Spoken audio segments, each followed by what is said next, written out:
روزه ماه رمضان یکی از رکنهای پنجگانه اسلام است و بنای اسلام بر آن استوار است.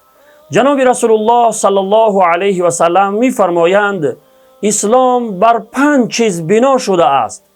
نخست گواهی دادن بر این که نیست معبودی بر حق بجز الله و اینکه محمد فرستاده الله است.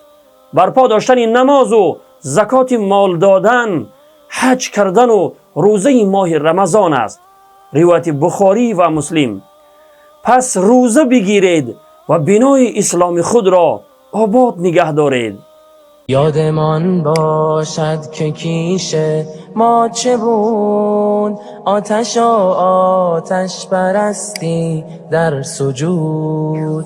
هدیه آورد سوی ما یار رسول، دین را چون ماه تابان در هلول. آری آن ناجی از جنس بشر، آن راد مردی که نامش بود عمر. دین حق را هدیه آورد سوی ما،